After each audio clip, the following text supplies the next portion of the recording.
Mes crèmes et la crème, bonjour, j'espère que tu vas bien. C'est mon petit moment détente de la journée. Je viens juste de me poser, ménage, machin, aller-retour école-maison. Je voulais qu'on parle un petit peu. Du coup, ça va être un chat make-up sur les relations hommes-femmes et plus particulièrement sur un thème précis parce que je reçois beaucoup de mails qui sont extrêmement similaires. Aujourd'hui, on va parler de pourquoi, en fait, l'amour entre hommes et femmes, il s'estompe. Pourquoi l'amour dans le couple s'estompe. Ça va être un sujet un petit peu psychologique. Je vais vous partager un petit peu ma vision, ma réflexion sur ce sujet-là. Parce que vous l'avez toutes et toutes remarqué, au tout début, tout va bien, les premiers mois, on est dans la lune de miel. On dit même que si on passe le cap de la première année, c'est que ça va continuer. Après, il y a le cap des 3 ans, et ainsi de suite.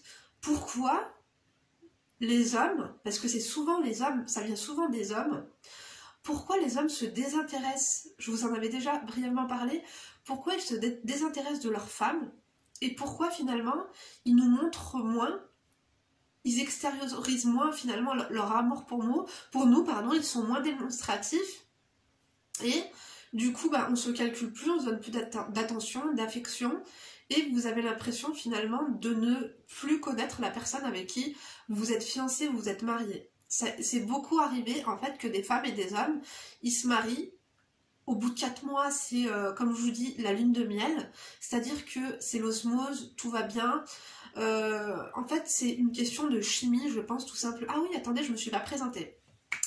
Du coup, moi c'est Linda, femme d'intérieur, femme d'extérieur, je suis analyste comportementale à mes heures perdues, donc autodidacte, et je vous donne un petit peu des conseils sur les relations de couple, des conseils en général sur la vie, sur tout ce qui est psychologie. Je suis vraiment une passionnée de psychologie, sur tout ce qui est relations en général, entre les humains, les animaux, j'ai envie de te dire, non vraiment, j'arrête de rigoler. Je fais régulièrement des vidéos analyse de situation. Si tu as une problématique d'ordre familial, amoureux, sentimental, professionnel, du coup il y a une adresse mail qui se trouve en barre d'informations, lindouchka.mag@gmail.com, et du coup vous m'envoyez un petit peu votre problématique, vous m'expliquez ce qui vous arrive, et du coup je peux lire votre mail à l'occasion d'une prochaine vidéo sur ma chaîne, et du coup vous éclairer, vous aiguiller, vous donner les outils un petit peu pour faire face à votre situation délicate et essayer de sortir de là. Donc voilà un petit peu pour l'introduction d'aujourd'hui. Pourtant j'ai bu du café, ouais je crois que, ouais non, j'aurais dû faire la vidéo avant le café. Donc c'est une vidéo je pense qui est vraiment très j'aurais dû commencer. Non, j'aurais pas dû commencer par là, mais c'est primordial en fait que vous m'écoutiez correctement parce que je pense que ça va toucher bon nombre d'entre vous. Dites-moi si vous êtes déjà passé par ce stade-là, ce stade du est-ce que cette personne, pourquoi elle a changé? En fait, tu as l'impression que la personne avec qui tu t'es marié, avec qui tu t'es fiancé, avec qui tu t'es mis en ménage a changé. Donc, comme je vous ai dit, excusez-moi parce que je passe du coq à l'âne, on adore ou pas? Bien sûr que non. Au début de la relation, en fait, on sécrète des hormones. Les hormones du sport, c'est quoi déjà? Des endorphines, voilà. L'amour et tout ça, en fait, l'osmose, la fusion, la passion, en fait, si tu veux, on sécrète des endorphines. Je crois que c'est ça, les hommes et les femmes, et du coup on est dans un cocon, on est dans une bulle, et du coup en fait si tu veux les défauts de notre conjoint, puisqu'il a toujours été comme ça, et ben on va même pas les voir, donc par rapport à l'endorphine, mais aussi par rapport à, comme je vous ai dit, cette espèce de manipulation naturelle, parce que bon tu te seras pas dit, c'est même pas une manipulation, là on est plus dans une séduction. Le fait qu'on n'a pas vraiment montré notre vrai visage, au début tout allait bien, tout était beau, c'est la conquête, la séduction, les débuts, tu vois ce que je veux dire ou pas? Bon après c'est pas pour tout le monde comme ça, mais généralement c'est comme ça. Au début on est vraiment dans notre cocon, on est intouchable, c'est-à-dire que même si ta mère ou ta soeur elle va dire je le sens pas, parce que les personnes, en fait nous, dans notre relation, en fait c'est comme si, comme je vous ai dit, on est dans une bulle et on est un peu hypnotisé et aveuglé par cette endorphine et par cette passion. Du coup, on n'aura pas le regard extérieur pour voir finalement qui est la personne que l'on a en face de nous. C'est-à-dire que même les défauts, même si c'était pas une personne idéale pour toi, même si c'était pas ton style de femme, même si ce n'était pas ton style de mec, même si il a vraiment des défauts flagrants qui sautent aux yeux, tu ne vas pas vraiment t'en rendre compte parce que tu vas être dans cette spirale infernale de la passion, bon, infernale ou pas. Et même si par exemple ta soeur ou ta copine, elle va dire... elle va être vraiment même éberluée, elle va être choquée en fait que tu lui aies présenté ce genre de mec parce qu'elle t'aurait pas imaginé avec, et toi en plus tu lui annonces que tu veux te fiancer, que t'es enceinte ou que vous allez vous marier. Et elle va te dire what the fuck, et toi tu vas dire non, elle est jalouse, je sais pas quoi, tu vas te faire des films, alors que non, elle a le retour, et en fait elle a le recul nécessaire en fait pour se rendre compte. Les gens se rendent compte en fait que tu fonces dans le mur, enfin, que tu fonces dans le mur ou pas, parce qu'après je vais vous donner quelques conseils et tout ça pour améliorer un petit peu votre situation si vous passez par là, parce que je sais que vous passez par là, je reçois vos mails.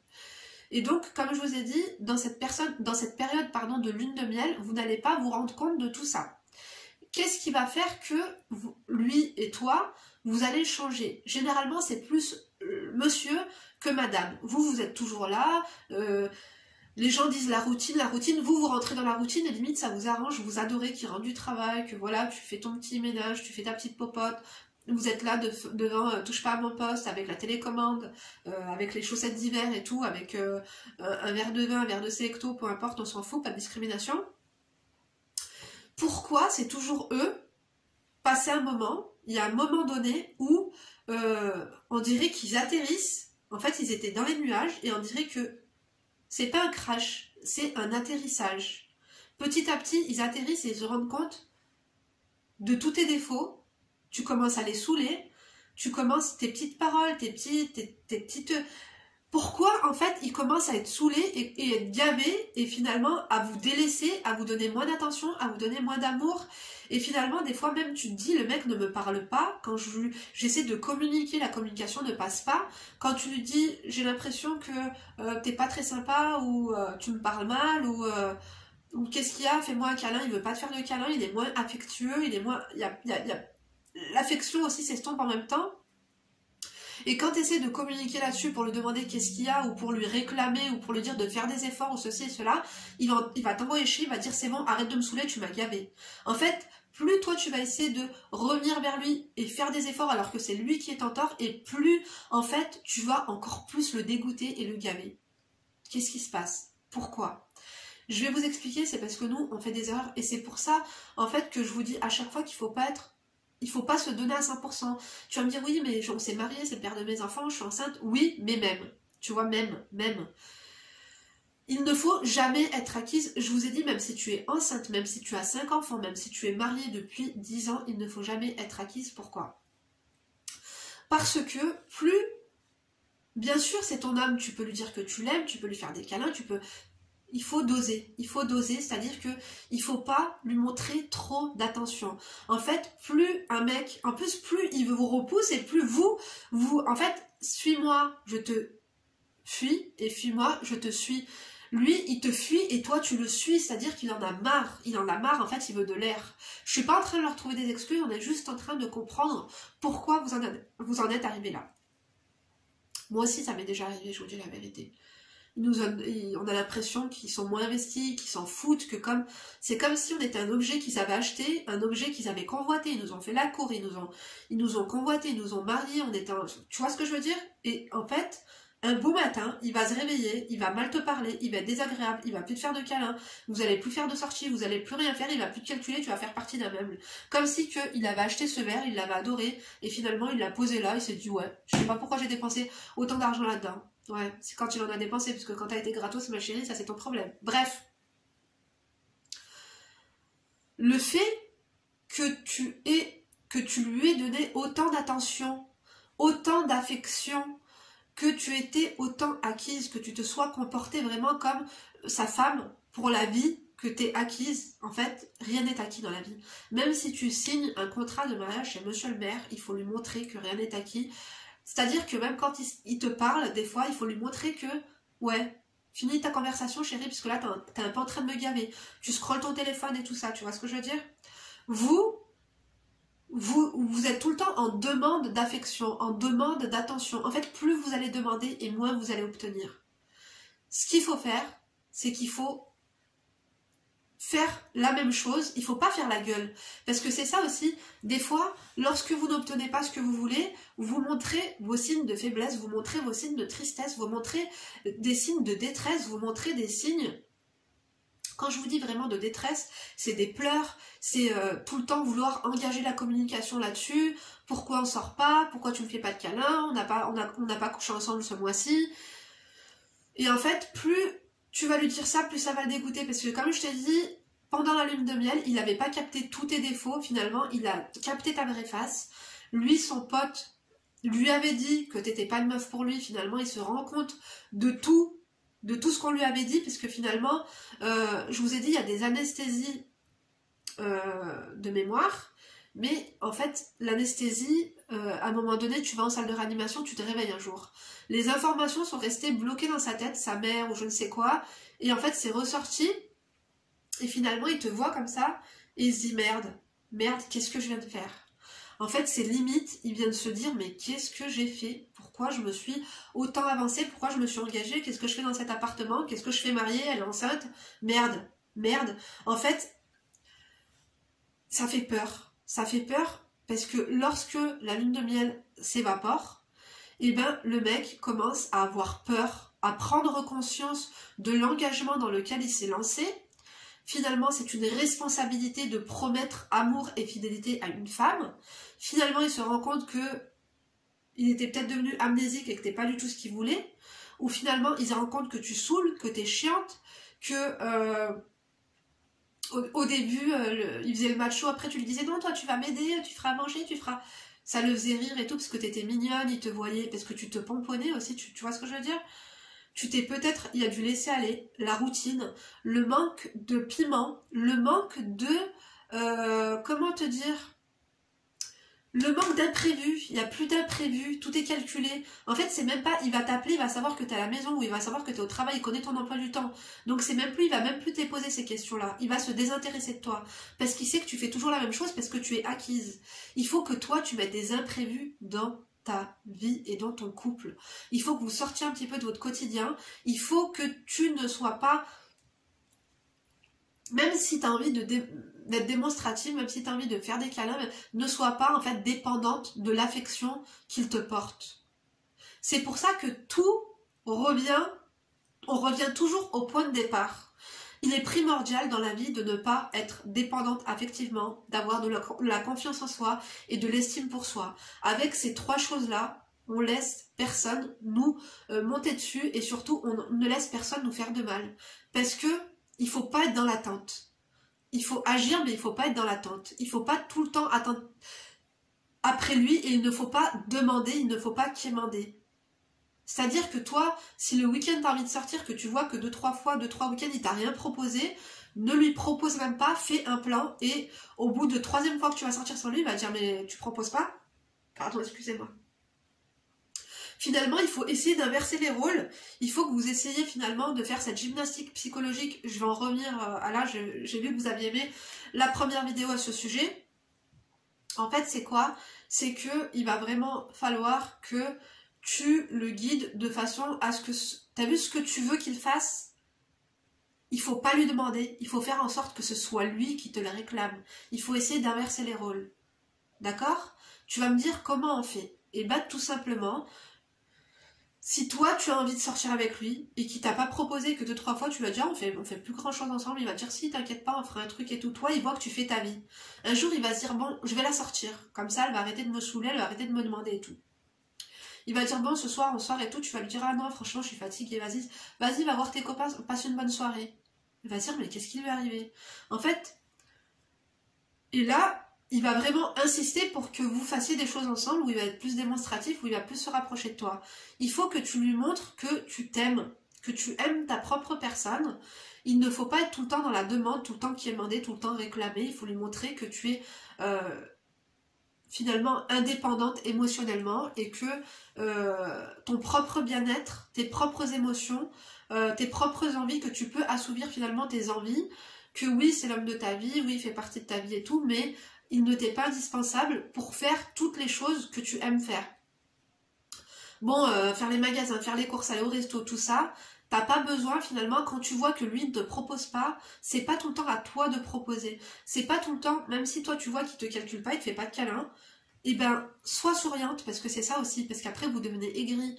Je vous comprends, c'est des situations qui peuvent nous rendre hostiles et qui peuvent nous rendre aigris, parce que finalement on se dit, mais qu'est-ce qui lui arrive? Je lui ai rien fait, tout s'est bien passé, je veux dire, que ce soit physiquement ou mentalement, non, en fait tu te rends pas compte, mais tu as changé de comportement. En fait c'est ça, il y a l'un des deux qui a changé, que ce soit toi ou lui, peut-être que ça se peut que ce soit lui qui ait changé et pas toi. Je dis pas que c'est ta faute, je dis pas que c'est de notre faute, mais il y a eu du changement. Le changement c'est quoi? C'est que comme je t'ai dit, quand on arrive à la routine, eh ben on est beaucoup moins intéressante. Pourquoi on est beaucoup moins intéressante?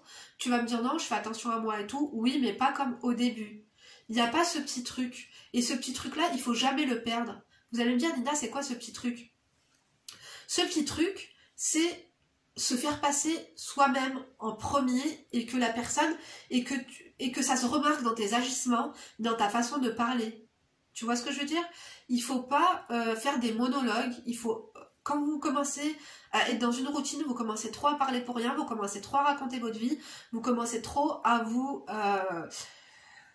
ouvrir comme un livre ouvert par rapport à vos problèmes de famille, par rapport à ta tante, à ton oncle, à ceci, à cela. Gardez les choses pour vous, gardez un petit peu de mystère en fait. En couple et marié, ça veut pas dire qu'il n'y a plus de mystère. En fait, il faut entretenir ce quelque chose que je vous ai dit, c'est prendre soin de soi, avoir confiance en soi, tout le temps être dans la séduction.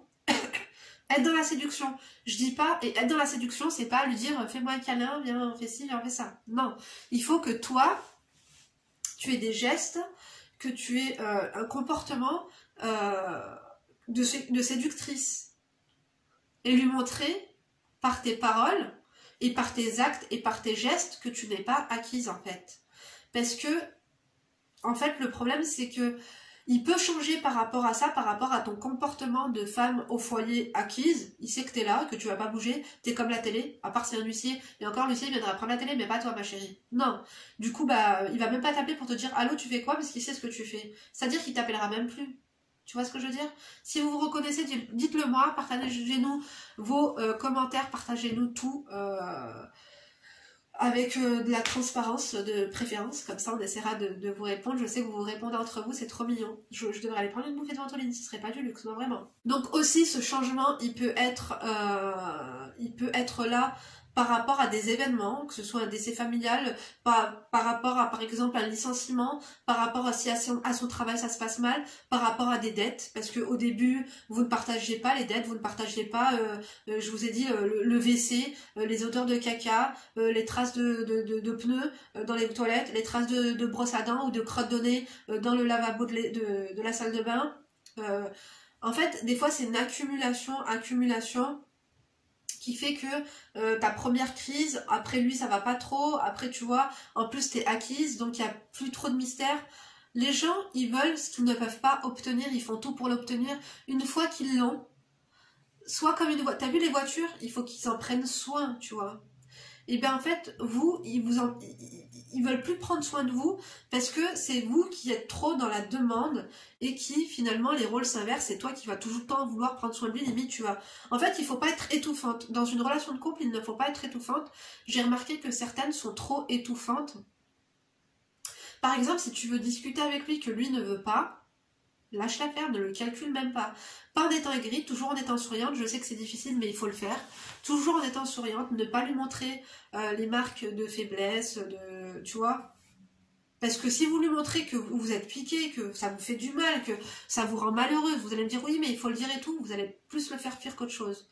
Et encore, il y a des hommes qui n'aiment plus leur femme, mais ils continuent de coucher avec elle une fois par mois, et c'est pas pour autant qu'ils divorcent, mais ça on en parlera dans une prochaine vidéo si vous le voulez bien.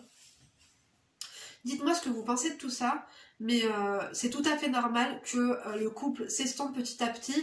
Il y a tout le temps en fait des up and down, il y a des fois où ça va aller super bien, il y a des fois où ça va pas très bien aller, il y a des fois où ça va pas aller du tout. Tout simplement, en fait, pour garder le cap, il faut rester maître de soi-même, maître de ses émotions et maître de son indépendance. Il faut en fait remettre votre vie, votre bien-être. Par exemple, si les sorties ça te fait du bien, si ça, apprends à tout faire par toi-même. Comme ça, s'il te propose, s'il sort avec toi, tant mieux. Ou sinon, ça va pas t'atteindre. En fait, il faut pas que tout ça t'atteigne, tout simplement. Il faut qu'ils pensent, il faut qu'ils comprennent par votre attitude, par votre indépendance, que t'es tellement indépendante que frère, si t'es pas content, moi, je pars en fait. Tu vois, je pars. Il faut qu'il garde toujours dans un coin de sa tête que tu n'es pas acquise et que tu peux partir si ça ne va pas. Tu vois ce que je veux dire? Tu peux bien sûr communiquer un petit peu avec lui s'il dit qu'est-ce qu'il y a, ça va pas, tu dis non mais ça va, mais qu'est-ce que tu veux que... Ou alors lui, t'as vu, lui, il te parle pas trop, donc toi tu vas faire pareil, tu ne vas pas trop lui parler. Attends, pardon. Mais sans être aigri, sans être frustré, sans lui montrer que tu es dépité par la situation, lui après c'est lui-même qui va dire mais qu'est-ce qu'il y a, t'es pas bien? Tu dis non, ça va, pourquoi? En fait tu vas lui faire comprendre que pourquoi en fait. Il faut que ce soit lui, finalement, il va se mettre à ta place, il va faire une rétrospection, il va se rendre compte que si vous en êtes arrivé là, c'est lui qui a mené la danse. En fait c'est à lui de mener le bal. Parce que des fois ils sont toxiques dans leur manière d'être, on dirait qu'ils sont un petit peu en burn-out, un petit peu déprimés, parce que finalement, je vous ai dit, ils atterrissent et ils se rendent compte qu'ils sont peut-être pas à la bonne place, ou ils ont commis une erreur, ou je vous jure, limite, ils voudraient se séparer. Et du coup, en fait, cette situation, cette tension, eh ben, elle va te mettre pas bien du tout, au lieu de faire la gueule, au lieu de lui faire des reproches, au lieu de lui aboyer dessus, au lieu de finalement empirer les choses, sois plus intelligente que ça. Gymnastique psychologique, les amis, ce que tu fais, c'est que tu rentres, tu sors, tu regardes une vidéo, tu rigoles toute seule. En fait, tu lui montres que frère, l'état dans lequel tu es, tes états d'âme ne me regardent pas. D'accord? Moi-même, là, je rigole. Moi-même, je n'ai pas besoin de toi. Tu te fais kiffer, tu te maquilles, tu t'habilles. Même si c'est dur, mais la vie est dure, les amis. C'est comme ça que ça se passe. La vie est dure, mais ne le calcule pas. Toi, nous, on n'a qu'une envie, c'est qu'il revienne vers nous. Mais c'est comme ça qu'il va revenir vers toi. En fait, si tu as essayé la communication, il y en a avec qui ça marche. 20% de mecs sont des mecs bien, mais les autres, c'est des enfoirés. Qu'est-ce que vous voulez que je vous dise? La vie est faite ainsi. Donc, ce que tu fais, c'est que tu te pomponnes, tu t'habilles, tu sors, tu vas voir ta mère, tu rigoles. Je te jure, tu dis à ta soeur, appelle-moi, t'es là, tu rigoles. Ah ouais, c'est vrai, machin et tout. Lui, tu lui dis, qu'est-ce que tu veux manger? Tu veux que je te fasse à manger et tout, tu vois? Tu continues, tu t'habilles bien, bien, bien, bien. Je vous reparlerai de ça. Mais entre la télé-réalité, elles ont toutes des hucs bombés, elles sont toutes en crop top, elles sont toutes à ventre plat, elles sont toutes pomponnées comme jamais, tirées à 4 épingles. Tirez-vous à 4 épingles, vous aussi. Tirez-vous à 4 épingles parce que pourquoi? La société veut nous faire croire que les standards de beauté, c'est les meufs de télé-réalité. Veut nous faire croire que c'est ça. Du coup, les mecs, ils croient et quand ils voient toi, chez eux, avec encore une fois, je t'ai dit, ton bas de pyjama mini et ton haut Snoopy, ils se disent qu'est-ce que j'ai fait là? Non, qu'est-ce que j'ai fait? Qu'est-ce que j'ai fait? Qu'est-ce que c'est que ça? Non, essaie de te tirer à 4 épingles toi aussi. D'accord? Maquillage, brushingé, stringé, parfumé, toujours, toujours, d'accord? Et puis tu souris, il faut être une bonne compagnie. S'il revient vers toi, il revient, mais ne redonne pas tout parce qu'il va avoir des up and down. Ne lui donne pas tout, ne lui donne pas le bâton pour te faire battre, parce qu'on a tendance, nous, à passer, t'as vu comme on est amoureuse, on est entière, on est hnina, il ne faut jamais l'être à 100% parce que quand il va revenir vers nous, il va nous prendre dans les bras, vous allez les aller bien correctement, vous allez coucher ensemble le soir même, vous allez aller au resto, vous allez sortir, tout va se passer bien pendant 3 jours, tu vas être là, tu vas vouloir tout redonner, non. Garde bien en tête ce qu'il t'a fait, garde bien en tête que si t'arrivais à reprendre le gouvernail, c'est avec la gymnastique psychologique. En fait, la gymnastique psychologique, je vous ai dit que c'était fatigant, mais finalement, après, c'est une habitude. Et quand vous voyez que ça a des bénéfices, vous allez vous rendre compte des bénéfices et vous allez que agir ainsi, mais naturellement et inconsciemment. D'accord? Donc, dites-moi ce que vous en pensez. J'ai l'impression de ne pas avoir trop développé, je vous jure. J'ai passé une nuit un petit peu... Hier, c'était Ridel Maoulid, d'ailleurs... je sais pas si vous fêtez ou non, moi j'étais chez ma tante, on est resté un petit peu tard, je vous avoue je suis un petit peu fatiguée, mais voilà, il faut que je vous fasse le montage parce que la vidéo je vais la poster aujourd'hui, c'était mon petit moment de détente, donc moi j'espère en tout cas que ce thème vous a plu. Voilà, je cache derrière moi, donc parce qu'il y a mon mari qui vient de rentrer. Moi je vous fais plein de gros bisous, j'espère encore une fois que la vidéo vous a plu. Si ce genre de vidéo vous plaît, n'oubliez pas de liker, de disliker si elle vous a pas aimé, si vous n'avez pas aimé, de fucker du coup si vous êtes enragé, ou de toser si vous êtes des enfoirés, on adore ou pas. Linda, femme d'intérieur et d'extérieur, une vidéo par jour et 2 vidéos le dimanche. Je vous dis à demain pour une nouvelle vidéo, et d'ici là bien sûr vous ne vous laissez pas faire, et n'oubliez pas de commenter. Vous mettez un emoji jaune, on adore ou pas? Bien sûr que oui. Allez, bisous.